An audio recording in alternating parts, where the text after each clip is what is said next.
Querido irmão, querida irmã, nesse domingo, 4 de dezembro, celebramos o segundo domingo do tempo do Advento. Possamos hoje estar preparados para a chegada do Cristo que logo vem. No Evangelho desse domingo, acompanhamos a ação de São João Batista, antecipando a vinda do Messias.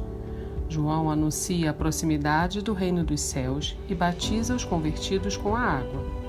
Porém, ele afirma que ainda virá o Cristo de Deus, aquele que batizará com o Espírito Santo. Estejamos nós preparados para o fogo transformador que Cristo Jesus anseia lançar diariamente em nossas vidas. Se você deseja receber esse poder do Filho do Homem, escute a seguir a homilia dominical realizada pelo Padre Antônio José. Se desejar, compartilhe com alguém querido. Você pode estar anunciando a esperança de Jesus a um coração perdido. Deus abençoe muito você e sua família, e um abraço dos seus irmãos da paróquia Nossa Senhora de Fátima, Rainha de todos os santos. O Senhor esteja convosco. Proclamação do Evangelho de Jesus Cristo, segundo Mateus. Naqueles dias, apareceu João Batista pregando no deserto da Judeia: convertei-vos, porque o reino dos céus está próximo. João foi anunciado pelo profeta Isaías, que disse: esta é a voz daquele que grita no deserto: preparai o caminho do Senhor, endireitai suas veredas. João usava uma roupa feita de pelos de camelo e um cinturão de couro em torno dos rins. Comia gafanhotos e mel do campo.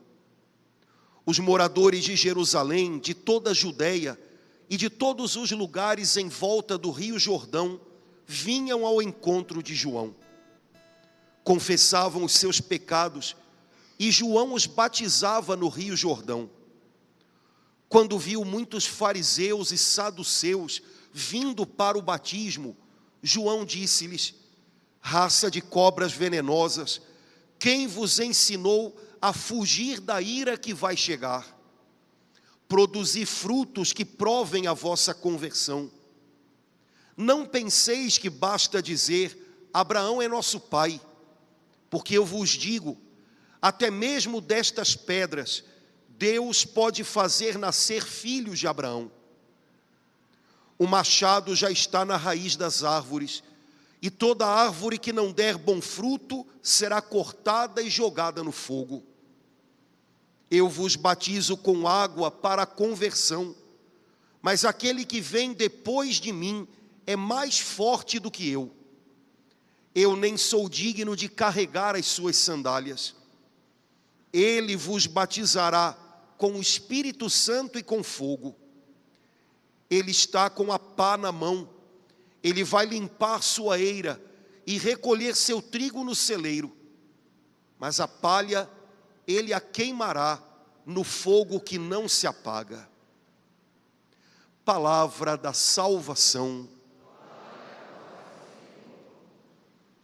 Irmãos queridos, não sei se os irmãos já viram na internet nesses últimos dias, semanas, o trabalho de um cientista espanhol, um trabalho muito especial, lindo, vale a pena ver.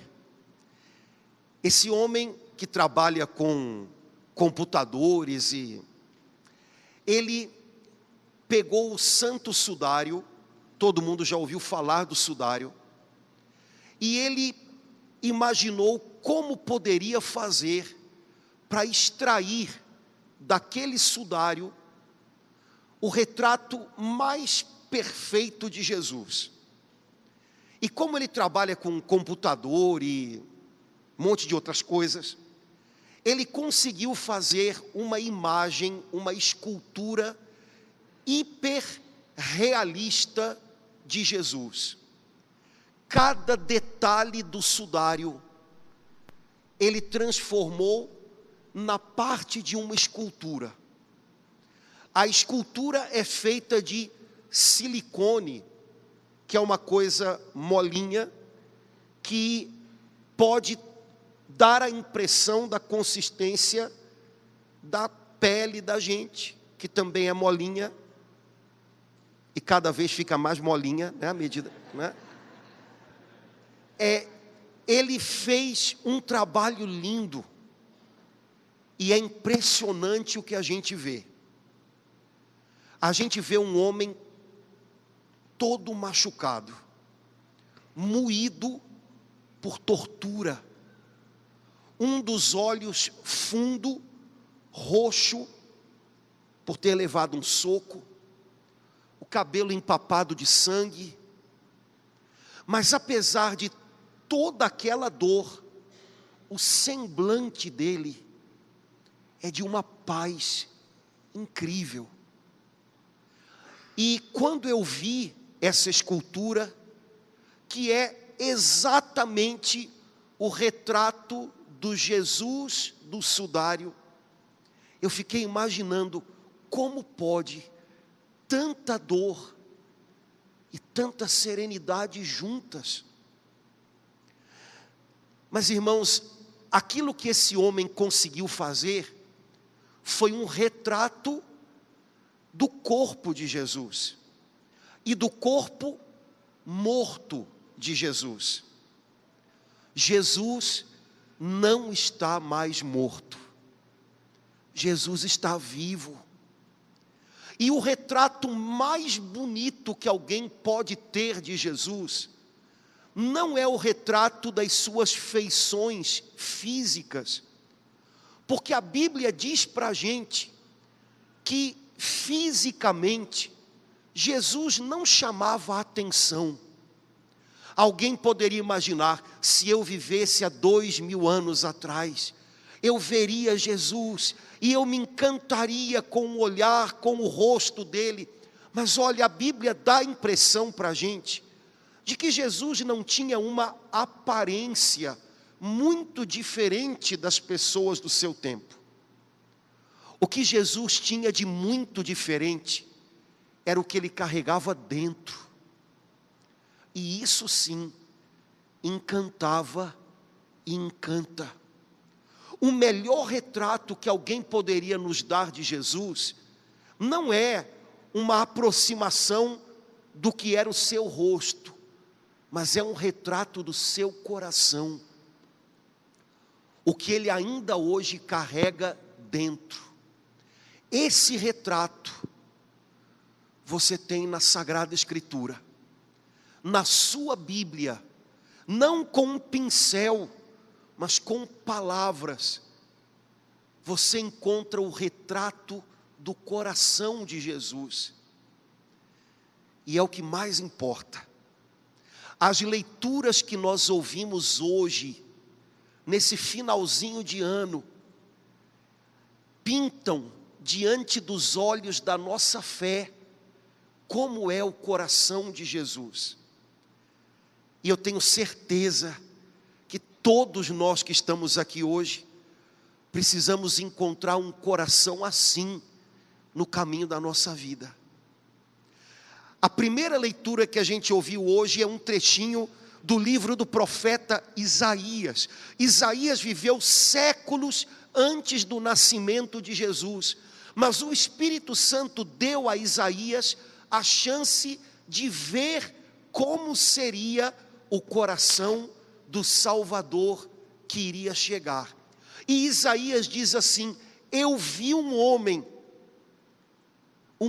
que não julga pelo que ele ouve dizer das pessoas, um homem que não julga pela aparência que as pessoas manifestam. Eu vi um homem que consegue enxergar dentro de nós, e ninguém como ele é capaz de nos conhecer. Irmãos, Jesus não conhece a gente por ouvir falar de nós. Jesus não se contenta com a nossa aparência, porque Ele sabe que às vezes a gente faz isso para arrumar a nossa aparência, mas aqui dentro as coisas não vão muito bem. Jesus não conhece a gente pelo Instagram, né? No Instagram todo mundo é bem-sucedido, todo mundo está nos melhores lugares, todo mundo tem as melhores referências a oferecer. Só que Ele sabe que às vezes a gente faz isso para mostrar ali algo muito melhor do que aqui dentro a gente está conseguindo ser e viver. Jesus não espera que a gente arrume as coisas para apresentar para Ele. Jesus não se engana com a ajeitação que a gente faz do nosso rosto, para que as pessoas imaginem como a gente está bem. Jesus conhece dentro, mas Ele também sabe que às vezes, do lado de fora, a gente está muito embolado, a gente está quebrado, mas aqui dentro ainda tem algo valioso que vale muito a pena, e Ele é capaz de ver isso quando ninguém mais vê. Sabe, irmãos, há momentos em que a gente olha uns para os outros e a gente já não consegue mais ver o que tem de precioso dentro da gente. Ele vê. Ele não conhece a gente por ouvir falar. Ele vê dentro da nossa alma. E como a gente precisava aprender que é com isso que Jesus quer trabalhar. Jesus põe a mão na massa do coração da gente para moldar com aquilo que Ele encontra aqui dentro. Jesus não entra nas nossas ilusões. Para Ele a gente não precisa mostrar algo que não está pronto. Jesus não desiste da gente quando encontra, às vezes, uma matéria-prima muito frágil. Jesus trabalha com o que há aqui dentro. Ele pode fazer algo muito bom, mas com a sinceridade do nosso coração. Santa Teresinha, uma grande e pequena santa, dizia: nós somos o que nós somos aos olhos de Deus.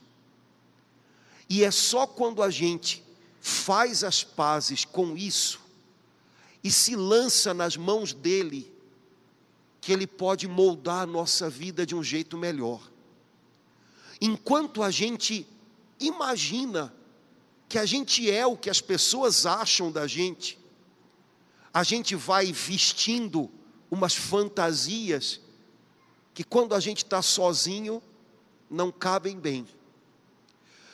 Quando a gente se deixa vencer pelo desânimo e a gente olha para a gente e se joga lá embaixo e acha que a gente não presta, que a gente não tem jeito, que a gente é uma porcaria, a gente é amarrado pela autopiedade, pela pena da gente mesmo, e também nada muda.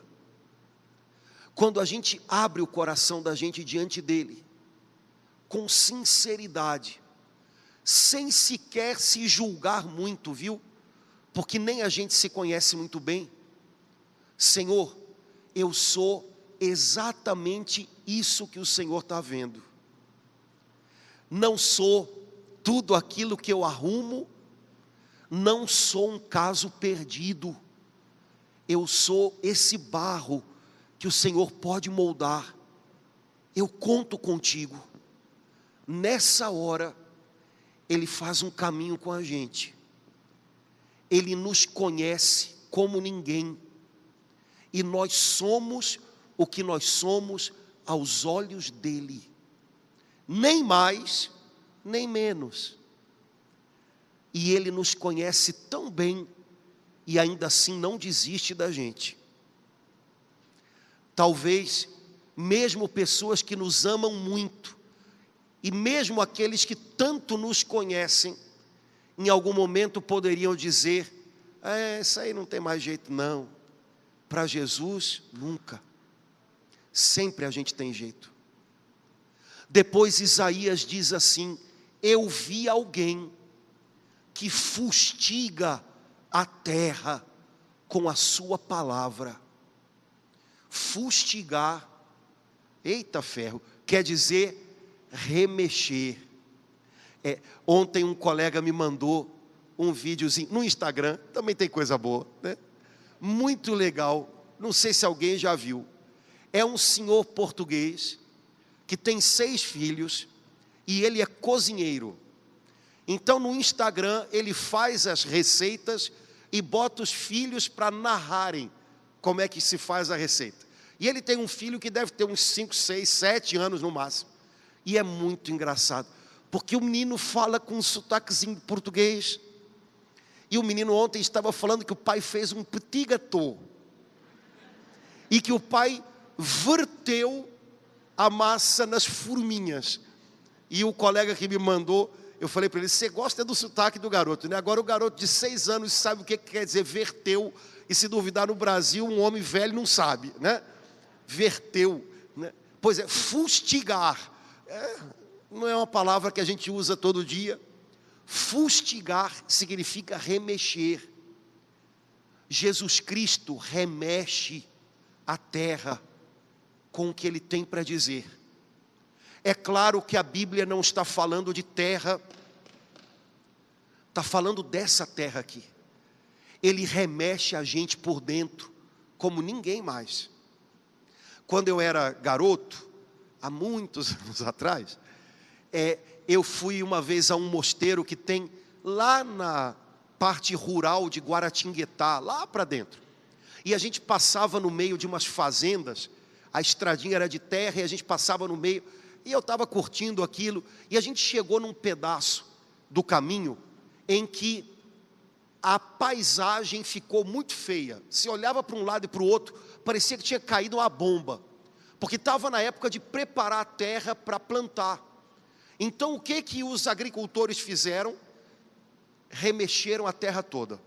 Você olhava para um lado, você olhava para o outro, não tinha nada verde, tinha aquela terra escura, remexida. E a pessoa que estava indo comigo falou: eles estão revirando a terra para poder lançar a semente, e a terra boa, que é a que está embaixo, ela vai cobrir a semente, vai absorver bem ali a semente, até que a semente vai vencer aquela terra e vai germinar.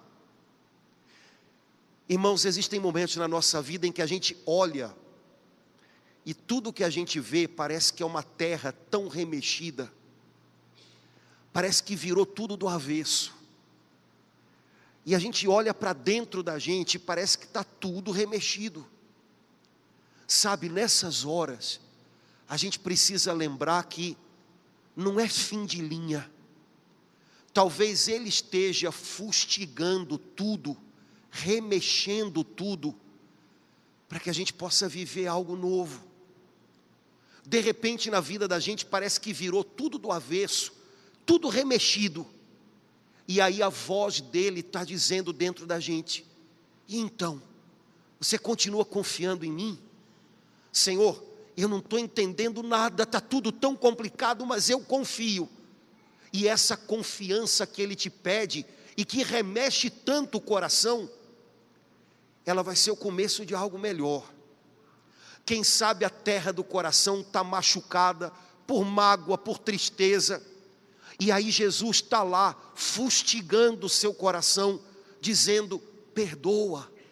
Mas Senhor, eu tenho o direito de ficar com raiva. Mas a voz dele, a palavra dele diz: eu sei, mas perdoa. Aprende comigo a perdoar. E a palavra dele vai remexendo a alma da gente, até que a gente para de fazer queda de braço com Jesus e aceita perdoar. E de repente a vida da gente que parecia estagnada começa a fluir de novo. Quando você tiver a impressão de que a sua vida está como terra remexida, lembre que Ele tem algo a dizer no meio disso, para remexer ainda mais, para que alguma coisa boa possa vir, para que sementes boas possam crescer dentro de você. Não é o fim da linha, Ele está fustigando, Ele está remexendo, porque é preciso que haja uma nova colheita. Depois o Evangelho de hoje fala um pouco mais para a gente sobre esse nosso Jesus. E o retrato que a gente tem no Evangelho traz mais algumas coisas bonitas dele. No Evangelho de hoje, a igreja nos lembra sobre João Batista, cuja missão era preparar naquele deserto da Judeia um caminho para que ele pudesse chegar. João é a voz que grita no deserto: preparem um caminho para o Senhor. E eu fico imaginando quando eu escuto essa passagem, pois é, no deserto tem caminhos por onde ele chega mais perto da gente. Quando a gente está num grande deserto, a gente pode se entregar, não sei como sair disso. Houve profetas como Elias no Antigo Testamento, que no meio do deserto encontraram um cantinho para deitar e dormir, e eles imaginavam que iam dormir até morrer. Deus sacode a gente. Quem sabe você já passou por algum momento de deserto em que a sua vontade foi dormir até morrer, porque quando a gente está deprimido, é uma das coisas que vem, né? Eu quero dormir, é a maneira que a gente tem de fugir da vida, e de preferência dormir até morrer. Você não morreu, você está aqui. O Pai do céu deve ter dado uma chacoalhada em você em algum momento. No deserto, o Senhor faz caminhos para chegar até a gente. Não sei qual é o nome do deserto que você possa estar vivendo hoje. No meio de tudo isso, Jesus ainda pode chegar mais perto de você e ensinar mais a você, e fazer algo na sua vida, e tornar você alguém que, tendo viajado pelo deserto, se tornou alguém que tem muita coisa para ensinar também para os outros. Preparai no deserto um caminho para o Senhor. João Batista sabia que ele tinha uma missão, mas ele sabia que não era o Salvador. Por isso João Batista dizia: eu batizo vocês com água, mas depois de mim vem alguém mais forte do que eu. Ele sim vai fazer toda a diferença. Irmãos queridos, como é bom quando a gente sabe que a gente tem uma missão e a gente abraça a missão da gente, porque é muito ruim quando um homem ou uma mulher tem uma missão e ali onde Deus o colocou, ali onde Deus a colocou, essa pessoa não abraça a missão que tem. Vixe Maria, o negócio fica um buraco, né? Imagina um homem que recebe de Deus a missão de ser pai de família, esposo, pai de filhos, sei lá, provedor da casa, e ele não abraça a missão que tem. Fica um buraco. Ou uma mãe, ou um jovem, ou um padre, quem quer que seja. É muito ruim quando a gente não abraça a missão da gente, quando a gente não entende que o Senhor está contando com a gente, mas também é muito ruim quando a gente abraça a missão do jeito errado, e a gente acha, eu tenho que dar conta, e aí a gente vira um cobrador de si próprio. Chega uma hora em que a gente não dá conta, e aí vem frustração, insegurança, vontade de desistir. A gente precisava aprender a dizer como João Batista: eu tenho uma missão, mas eu conto com alguém que é mais forte do que eu, e ele pode fazer o que eu não posso. Se você é pai ou mãe de família, nesse momento que a gente está vivendo, Eu não vou dizer que eu não queria estar no seu lugar, porque o seu lugar é seu, não é meu. E você está no lugar certo, porque se Deus confiou a você essa missão, Ele sabe que você é capaz. Ele não colocou você numa furada. Agora, a impressão que eu tenho, pelo que vocês falam, é que para ser pai ou mãe hoje, se você não conta com alguém que é mais forte que você, chega uma hora que a vontade que dá deve ser de sair correndo, gritando pelo meio da rua. Eu não sei mais o que fazer, né? Eu quero ajudar, mas não sei como. Pois é, eu quero ajudar, mas não sei como. É isso aí. Porque chega uma hora em que, humanamente, a gente fez tudo.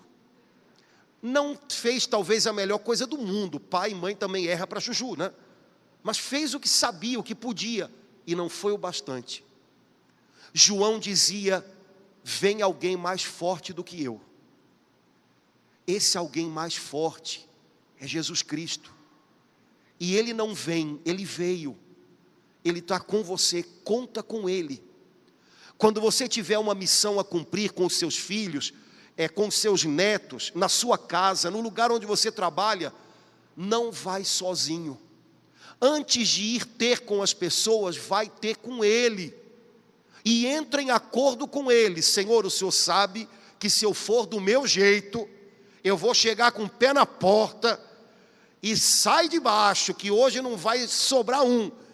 Eu quero entrar em acordo contigo, porque eu sei que desse jeito não vai ser legal. Me ajuda. Coloca em ordem aqui dentro, primeiro, para que eu possa chegar neles, do jeito certo, com a palavra certa. Você conta com alguém que é mais forte que você. E João Batista disse: eu batizo vocês, eu mergulho vocês na água. Ele vai mergulhar vocês no Espírito Santo. Ele vai batizar vocês no Espírito Santo. Ontem, para falar isso para as crianças, que difícil. Mergulhar a gente no Espírito Santo. Eu falei de piscina. Chegou numa hora que nem eu mais sabia do que eu estava falando. Eu não sei se eles entenderam. Você já pulou na piscina? Já. Você já foi jogado na piscina? Já jogou alguém na piscina? Já também. Eu falei: olha. Pois então, quando Jesus chega na vida da gente, Ele pega a gente no colo dele e pluf, cai com a gente numa piscina diferente, que não é uma piscina cheia de água, é uma piscina cheia de amor. Aí as crianças, cheia de paz, cheia de alegria. Pois é uma água diferente. A Bíblia diz que é uma água viva, o Espírito Santo. Eu não sei o que eles entenderam disso, mas eu acho que a gente faz um pouquinho mais de ideia, né? Porque a gente usa muito essa expressão, né? Rapaz, eu estou com um problema até o pescoço. A gente sabe, a gente entende o que significa ter a impressão de que a gente está naufragando. Eu estou afundando, eu me debato e eu não consigo sair. Pois é, a Bíblia diz que Jesus encontra a gente naufragando em pecado, em mentira, em escolhas erradas, em rancores, em ressentimentos, em sonhos que são castelos de areia. A gente vai naufragando no meio de tudo isso. E Ele pega a gente e puxa a gente desse naufrágio e joga a gente na água viva do seu Espírito Santo. E Ele lava o interior da gente. Porque o Espírito Santo é um rio de perdão, onde quando o nosso coração entra, é arrancado dele tudo aquilo que vai se apegando a Ele ao longo da nossa vida e vai sufocando Ele. E Jesus derrama a gente num rio de paz. E Jesus derrama a gente num rio de vida, vida em abundância, que é o seu Espírito Santo. Ele vos batizará no Espírito Santo. Irmãos, a gente está num mundo onde a gente está vendo tanta gente naufragando. Você, hoje, está recebendo a mão estendida de Jesus para puxar você desse naufrágio, para arrancar você dessa água suja, turva, violenta, e lançar você em água viva. Agarra na mão de Jesus, recebe o Espírito Santo dele, para que você possa ajudar outros a saírem do naufrágio também. Sozinho você não consegue. Talvez você esteja vendo alguém se debatendo do seu lado. É um filho que está entrando numa vida que você fala: meu Deus, como é que esse moleque está entrando nisso? De quem que ele aprendeu isso? Aqui em casa a gente não vive isso. Pois é, mas ele não vive só em casa, né? E você está vendo ele se debatendo ali. Você sozinho não dá conta. Seja cheio do Espírito Santo. Entre em acordo com Jesus. Busque a Ele para que você chegue no seu filho do jeito certo. De repente você está vendo alguém muito próximo de você se debatendo e afundando. Sozinho a gente não consegue. Cheios do Espírito Santo, a gente vai saber a hora de estender a mão e o jeito de fazer isso. Quando Jesus entra na nossa vida, esse Jesus real, esse Jesus vivo, que é o único que existe, viu? O Jesus do sudário agora está vivo, gente. Ele não está sepultado em lugar algum. A gente foi na Terra Santa uns dias atrás, você sabe disso, né?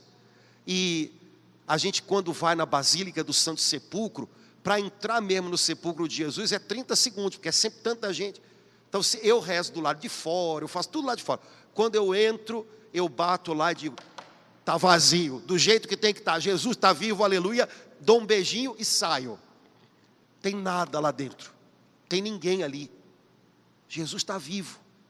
Esse Jesus real, esse Jesus que fustiga a gente. Quem sabe ele anda fustigando você. Cara, o que você está fazendo da sua vida? Minha filha, você vai tocar nessa tecla até quando? Esse Jesus que remexe a gente por dentro, quando ele chega, ele é toda a diferença. Ele é real. São Paulo diz para a gente na leitura da carta aos Romanos que a gente viu hoje, ele é Deus de consolação. Ele conforta o coração da gente e ensina a gente a viver diferente. Ele ensina a gente a ter harmonia e concórdia.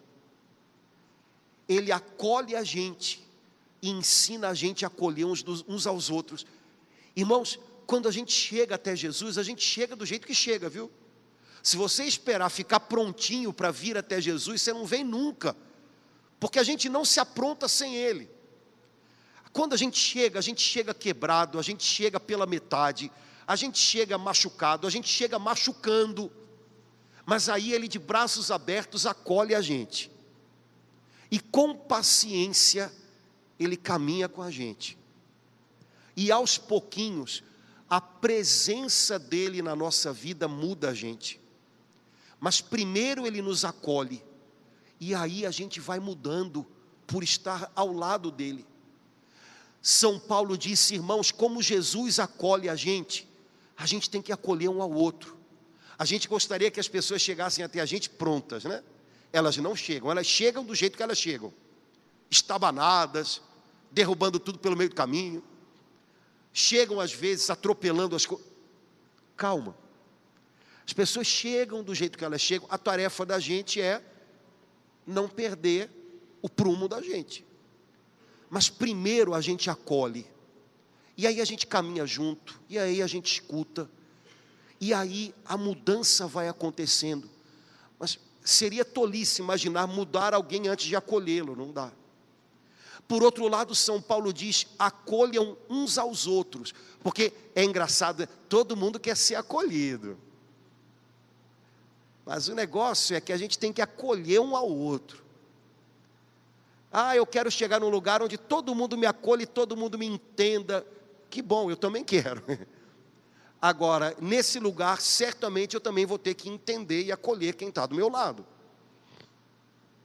Algumas pessoas chegam na igreja querendo ser acolhidas e a gente tenta, mas precisa também aprender a acolher, né? É todo mundo gente. Acolha uns aos outros. Na sua casa, acolha aquela turma. Acolha e a mudança pode acontecer, não espere o contrário. Acolher significa ouvir, ter paciência, ver o que tem de bom no outro, acolher. E aí São Paulo diz, vocês vão viver em harmonia e concórdia. A harmonia quer dizer pessoas diferentes funcionando bem juntas. Eu não entendo nada de música, mas eu sei que a harmonia tem a ver com isso. Notas diferentes, às vezes até tons diferentes, sei lá, mas funcionando bem juntos. E quando não tem harmonia, a gente percebe logo, né, tom. Ih, meu Deus, de onde é que saiu isso, né? Pois é, na vida também é assim, né? Pessoas diferentes que conseguem fazer uma música legal juntos. Esse é o desafio do negócio.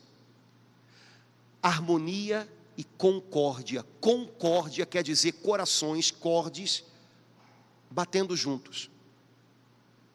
Aprender a bater o coração junto com o outro. Tentar entender o outro. Não quer dizer concordar todo o tempo, viu? Mas às vezes tentar entender é o começo de tudo. Acolham uns aos outros, como Jesus fez com a gente. Irmãos, esse retrato de Jesus, que a gente encontra na Bíblia, não numa escultura, como a que o artista, o cientista espanhol fez, que vale a pena ver, é linda. Esse retrato tem que ficar gravado aqui dentro. Ele é assim comigo, e Ele me ensina a ser parecido com Ele, com as pessoas que Ele me deu. Quem sabe nesse finalzinho de ano, em que a gente sempre tem a impressão de que tem que tentar consertar algumas coisas que se quebraram durante o caminho. Quem sabe se a gente estiver um pouco mais perto dele, a gente vai conseguir estar um pouco melhor, mais perto um do outro. Que tendo Jesus diante dos olhos da alma da gente, a gente possa depois ter as pessoas diante da gente e conseguir acolhê-las, como Ele faz conosco. Jesus é real e Ele é mais forte que você. Conte com Ele, espere nele, entre em concórdia com Ele. Antes de buscar os outros, busque a Ele. Talvez Ele vá fustigar o seu coração. Talvez Ele vai dizer para você, perdoa, perdoa. Talvez Ele vai dizer para você, confia em mim. E o coração vai se debater um pouco. Deixa, dá ouvidos a Ele. Você vai ver que Ele sabe o que está fazendo. Conta com Jesus Cristo. E com a ajuda dEle, eu tenho certeza que nós vamos ser um presente de Deus na vida uns dos outros.